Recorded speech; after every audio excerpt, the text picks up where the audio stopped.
नमस्ते future engineers. आज के इस विशेष मास्टर क्लास में सभी का बहुत बहुत स्वागत है। आज हम सीमेंट प्लांट इंजीनियरिंग के उस हिस्से में गहराई से उतरने वाले हैं जिसे असल में प्लांट का दिल कहा जा सकता है, और वो है पायरो प्रोसेसिंग। एक सीमेंट टेक्नोलॉजी इंजीनियर के नजरिए से अगर देखा जाए तो प्री हीटर प्रोफाइल्स और सिस्टम अपग्रेड्स को समझना सिर्फ कोई किताबी थ्योरी नहीं है, ये प्लांट ऑपरेशन की असली जान है। आज की इस मास्टर क्लास में एक पूरी तरह से रिगरस और एकेडमिक अप्रोच के साथ ये समझना बहुत आसान हो जाएगा कि एक मॉडर्न प्री हीटर टावर के अंदर थर्मोडायनामिक मैजिक आखिर कैसे काम करता है, किस तरह से टेम्परेचर्स और प्रेशर्स का एक बहुत ही डेलिकेट बैलेंस पूरे प्लांट की एफिशिएंसी तय करता है। सो बिना किसी देरी के लेट्स डाइव इनटू दिस। इस सेशन का एजेंडा कुछ इस प्रकार रहेगा। सबसे पहले हम प्री हीटर सिस्टम्स के बेसिक्स कवर करेंगे, उसके बाद स्टेज टेम्परेचर और प्रेशर प्रोफाइल्स को डिकोड करेंगे, फिर कैल्सिनेशन और गैस फ्लो पर बात होगी, उसके बाद हम प्रोडक्शन इंक्रीज की लिमिट समझेंगे और फिर पावर और कैल्सिना कंस्ट्रेंट्स पर चर्चा करेंगे, और अंत में एक प्रैक्टिकल आउटपुट कैलकुलेशन एक्सरसाइज के साथ इस पूरे कॉन्सेप्ट को रियल वर्ल्ड एप्लीकेशन से जोड़ेंगे। चलिए पहले सेक्शन से शुरुआत करते हैं, प्री हीटर सिस्टम्स के बेसिक्स। एक 5 या 6 स्टेज साइक्लोन प्रीहीटर जिस कोर मैकेनिज्म पर काम करता है उसे काउंटर करंट फ्लो प्रिंसिपल कहते हैं। अब इसे ध्यान से समझना जरूरी है। यहाँ होता यह है कि हॉट किल्न गैसेस, जिनका टेम्परेचर लगभग 900 से 1100 डिग्री सेल्सियस के बीच होता है, वो पूरे टावर में नीचे से ऊपर की तरफ उठती हैं, और ठीक उसी समय जो ठंडी रॉ मील है उसे टावर के टॉप से फीड किया जाता है, जो ग्रेविटी की वजह से ऊपर से नीचे की तरफ गिरती है। इन साइक्लोन्स के अंदर गैस और सॉलिड का एक बहुत ही जबरदस्त और इंटेंस कांटेक्ट होता है। इसी कांटेक्ट की वजह से बेहतरीन हीट ट्रांसफर मुमकिन हो पाता है। इस पूरे मैकेनिज्म का नतीजा ये निकलता है कि किल्न या प्री कैल्सिनर में प्रवेश करने से ठीक पहले फाइनल रॉ मील का टेम्परेचर 850 से 900 डिग्री सेल्सियस तक पहुंच जाता है। ये इंजीनियरिंग का एक बेहतरीन उदाहरण है कि कैसे वेस्ट हीट को मटेरियल प्रीहीटिंग के लिए इस्तेमाल किया जाता है। अब इसे विजुअलाइज करते हैं। यहाँ एक टिपिकल 4000 TPD यानी 4000 टन्स पर डे कैपेसिटी वाले प्लांट का 6 स्टेज प्रीहीटर टावर दर्शाया गया है। अगर ऊपर से नीचे की तरफ नजर डालें तो यह स्पष्ट होता है कि टॉप साइक्लोन से लेकर कैल्सिनर तक हर एक जंक्शन पर टेम्परेचर लगातार बढ़ रहा है और स्टैटिक प्रेशर धीरे धीरे ड्रॉप हो रहा है। सिस्टम रेजिस्टेंस के कारण किल्न इनलेट से लेकर स्टैक तक प्रेशर कम होता जाता है। यह कॉन्फ़िगरेशन, ये प्रोफाइल पूरे पायरो प्रोसेसिंग सिस्टम का आधार है। अगर इस प्रोफाइल में जरा भी गड़बड़ होती है तो पूरा प्रोसेस डिस्टर्ब हो जाता है। अब बढ़ते हैं हमारे दूसरे सेक्शन की तरफ, स्टेज टेम्परेचर और प्रेशर प्रोफाइल्स। ये डेटा ट्रेंड बहुत ही दिलचस्प है और एक इंजीनियर के तौर पर इसे समझना बहुत ज़रूरी है। जैसे जैसे स्टेज 1 से नीचे स्टेज 5 की तरफ बढ़ते हैं, रॉ मील का टेम्परेचर 30 डिग्री से बढ़कर 850 डिग्री तक पहुंच जाता है, जबकि प्रेशर ड्रॉप बढ़ता जाता है। चलिए इसे स्टेज बाय स्टेज देखते हैं। टॉप स्टेज यानी स्टेज 1 का प्राइमरी फंक्शन है मॉइस्चर रिमूवल और डस्ट सेपरेशन। फिर स्टेज 2 और 3 में आते ही टेम्परेचर्स इतने बढ़ जाते हैं कि डिहाइड्रेशन और क्ले मिनरल्स का डिहाइड्रोक्सिलेशन शुरू हो जाता है। यहाँ गैस सॉलिड सेपरेशन का एफिशिएंट होना बहुत क्रिटिकल है। और फिर सबसे नीचे स्टेज 5 में कैल्सिनेशन रिएक्शन की शुरुआत होती है। एक बात जो यहाँ सबसे ज्यादा ध्यान देने वाली है वो है हर एक स्टेज का प्रेशर प्रोफाइल। ये प्रेशर लगभग 50 से 150 mmWc प्रति स्टेज गिरता है। ऐसा क्यों?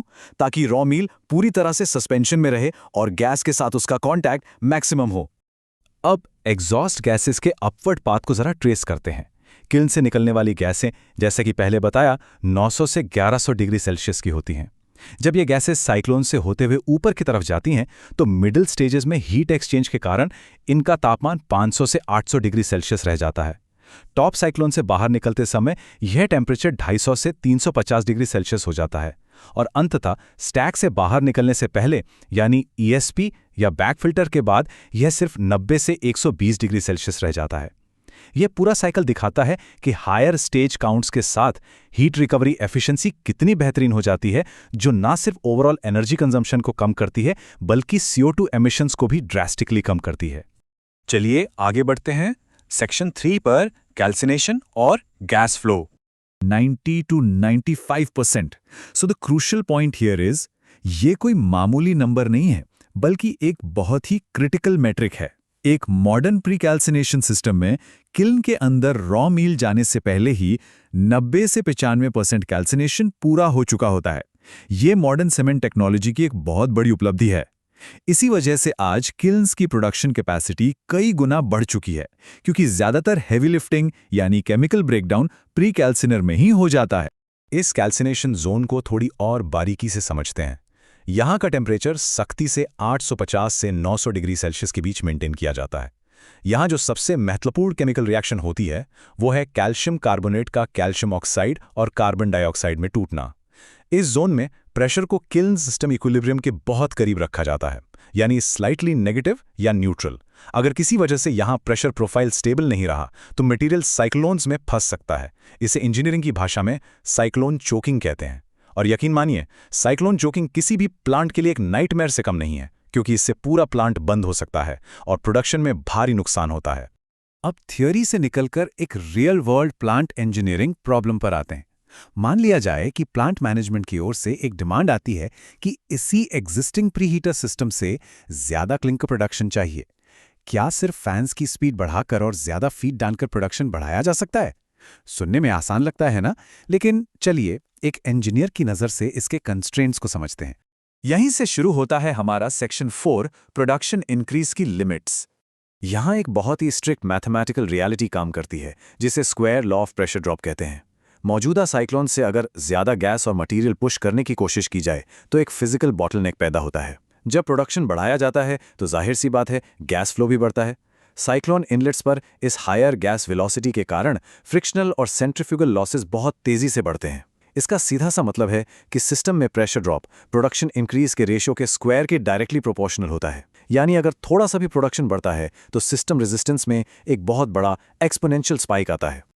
Let's see how this builds with an example. मान लीजिए एक 5 स्टेज प्रीहीटर का एग्जिस्टिंग प्रेशर 500 mmWg है और स्ट्रक्चरल इंटेग्रिटी और फैन डिजाइन के हिसाब से सिस्टम का मैक्सिमम अलाउएबल प्रेशर 900 mmWg है। स्क्वायर लॉ के अनुसार मैक्सिमम प्रोडक्शन रेशियो निकालने के लिए 900 को 500 से डिवाइड करके उसका स्क्वायर रूट लिया जाएगा, जो आता है 1.34। इसका सीधा मतलब है कि प्रोडक्शन को थियोरेटिकली सिर्फ 34% तक ही बढ़ाया जा सकता है। इसके बाद स्ट्रक्चरल थ्रेशोल्ड्स आगे नहीं बढ़ने देंगे। ये एग्जिस्टिंग प्रीहीटर्स के लिए एक हार्ड सीलिंग है, जिसे बिना मेजर मॉडिफिकेशंस के पार नहीं किया जा सकता।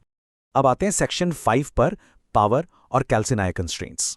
प्रोडक्शन बढ़ाने की एक लिमिट तो तय हो गई, लेकिन इसके कुछ सेकेंडरी हिडन कॉस्ट्स भी हैं जो सिस्टम को उसकी ओरिजिनल डिजाइन कैपेसिटी से परे धकेलने पर तुरंत सामने आते हैं। यहीं ब्रूटल इकोनॉमिक्स अपना खेल दिखाती है, जिसे cube law of fan power कहते हैं। चूंकि पावर बराबर होता है फ्लो मल्टीप्लाइड बाय प्रेशर, और प्रेशर खुद फ्लो के स्क्वायर से बढ़ रहा है, इसलिए fan power requirement production ratio के क्यूब के प्रोपोर्शनल हो जाता है। अगर वही 34% प्रोडक्शन बढ़ाया जाता है तो फैन पावर रिक्वायरमेंट 1.34 का क्यूब हो जाएगी। स्पेसिफिक पावर कंजम्पशन यानी किलोवाट आवर पर टन रेशो के स्क्वायर के अनुपात में बढ़ता है। इसका सीधा असर ऑपरेटिंग कॉस्ट पर पड़ता है, जिससे प्रति टन क्लिंकर पर लगभग 4 से 5 एक्स्ट्रा किलोवाट बिजली खर्च होती है। ये एक बहुत बड़ा फाइनेंशियल इंपैक्ट है। ऐसी स्थिति में एक क्रिटिकल इंजीनियरिंग डिसीजन लेना होता है, जिसके 2 विकल्प हैं। पहला, इंडिविजुअल साइक्लोन्स को मॉडिफाई करना, लेकिन ये सिर्फ एक बैंडेड फिक्स है, क्योंकि टावर में स्पेस कंस्ट्रेंट्स होते हैं, स्ट्रक्चरल लोड्स की सीमाएं होती हैं, और एक साइक्लोन में बदलाव करने से बाकी स्टेजेस का गैस फ्लो पूरी तरह डिस्टर्ब हो जाता है। दूसरा विकल्प, एक प्रॉपरली साइज्ड नया प्रीहीटर टावर इंस्टॉल करना। हाँ, ये सच है कि ये एक बड़ा कैपिटल एक्सपेंडिचर है, लेकिन लॉन्ग टर्म में इसका लोअर प्रेशर ड्रॉप, कम पावर कंजम्पशन और बेटर रिलायबिलिटी इसे सबसे वायबल और सस्टेनेबल सोल्यूशन बनाते हैं। एक और बात जो अक्सर अपग्रेड्स के दौरान नजरअंदाज कर दी जाती है वो है कैल्साइनर कैपेसिटी। अगर फैंस और साइक्लोन्स को अपग्रेड कर भी लिया जाए, लेकिन कैल्साइनर वेसल का वॉल्यूम नहीं बढ़ाया जाए तो सारा अपग्रेड बेकार साबित हो सकता है, क्योंकि ज्यादा प्रोडक्शन का मतलब है ज्यादा फ्यूल और ज्यादा रॉ मील। अगर कैल्साइनर छोटा रह गया तो गैस रेजिडेंस टाइम कम हो जाएगा। कम रेजिडेंस टाइम का मतलब है फ्यूल का कंप्लीट कंबर्शन नहीं होना, जिससे किल्न ऑपरेशन अनस्टेबल हो जाएगा, और सबसे बड़ी बात, NOx एमिशंस भी बढ़ जाएंगे, जो एनवायरमेंटल रेगुलेशंस के खिलाफ है। चलिए अब अपने आखिरी सेक्शन की तरफ बढ़ते हैं, प्रैक्टिकल आउटपुट कैलकुलेशन एक्सरसाइज। अब तक सीखे गए फॉर्मूलाज और लॉज को एक प्रैक्टिकल इंजीनियरिंग कैलकुलेशन में अप्लाई करते हैं। चलिए इस प्रॉब्लम स्टेटमेंट को ध्यान से देखते हैं। एक सीमेंट प्लांट का current kiln output 3000 tons per day है। अभी सिस्टम का प्रेशर ड्रॉप 560 mmWg है, जिसे इक्विपमेंट लिमिट्स के अंदर अधिकतम 620 mmWg तक बढ़ाया जा सकता है। और current preheater fan 937.5 kilowatt power consume कर रहा है। हमें यहाँ ये कैलकुलेट करना है कि मैक्सिमम एनहांस्ड आउटपुट क्या होगा और फैन की पावर कंजम्पशन में कितनी वृद्धि होगी। आइए इसे स्टेप बाय स्टेप सॉल्व करते हैं, बिल्कुल वैसे ही जैसे एक प्लांट कंट्रोल रूम में किया जाता है। सबसे पहले प्रेशर रेशियो निकाला जाएगा, जो कि 620 डिवाइडेड बाय 560 है। यह आता है 1.107। अब square root law of pressure drop का उपयोग करके प्रोडक्शन मल्टीप्लायर निकालते हैं। 1.107 का स्क्वायर रूट होगा लगभग 1.0522।